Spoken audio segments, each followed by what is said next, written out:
बिहार में पंचायत चुनाव संपन्न होने के बाद अब विधान परिषद चुनाव की तैयारी तेज हो गई है। बता दें कि 24 सीटों के लिए मतदान पिछले साल ही होना था, लेकिन कोरोना संक्रमण को लेकर पंचायत चुनाव टला तो विधान परिषद का चुनाव भी आगे खिसकता गया। एनडीए के लिए इस बार का चुनाव खास रहने वाला है। गठबंधन का पन्ना इस बार 2015 से काफी अलग है। सीट शेयरिंग में इसका असर भी दिख सकता है। विधान परिषद में स्थानीय निकाय कोटे से बीजेपी की संख्या अब 13 रह गई है। 2015 के चुनाव में इन 24 सीटों के चुनाव में भाजपा के सबसे अधिक 11 उम्मीदवार जीते थे। कटिहार से निर्दलीय अशोक अग्रवाल और सहरसा से लोजपा के टिकट पर जीती नूतन सिंह भाजपा में शामिल हो गई।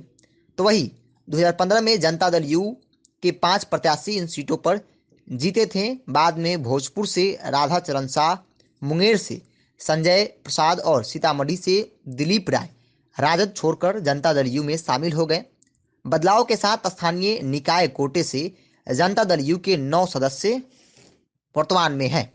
विधान परिषद में आज भी भाजपा अन्य दलों से मजबूत है, लेकिन इस बार जिन 24 खाली सीटों पर चुनाव होना है उसमें सबसे अधिक भाजपा के ही कोटे से सीट खाली हुई है।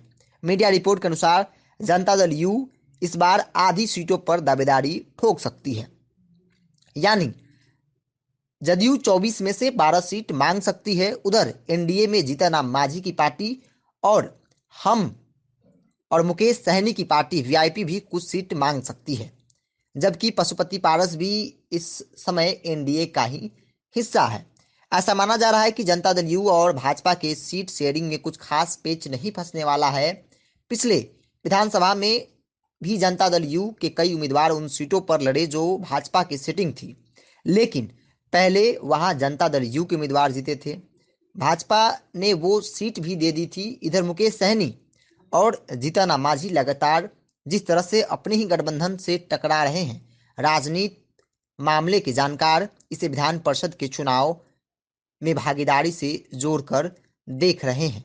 तो बता दें कि जिस तरीके से एमएलसी के चुनाव होने हैं 24 सीटों पर, ऐसे में एनडीए की बात की जाए तो भारतीय जनता पार्टी और जनता दल यू के बीच समीकरण तो बैठ सकता है, लेकिन सबसे बड़ा सवाल है कि क्या इस बार मांझी और मुकेश सहनी को भी उसमें हिस्सेदारी मिलेगी, क्योंकि जिस तरीके से जीतनराम मांझी और वीआईपी मुकेश सहनी अपने ही गठबंधन सहयोगी के साथ खिलाफ जिस तरीके से बातें कर रहे हैं, ऐसे में जो जानकार है, राजनीति के जानकार, उसे विधान परिषद के चुनाव से जोड़कर देख रहे हैं। इस खबर में इतना ही। देखते हैं हेडलाइंस बिहार।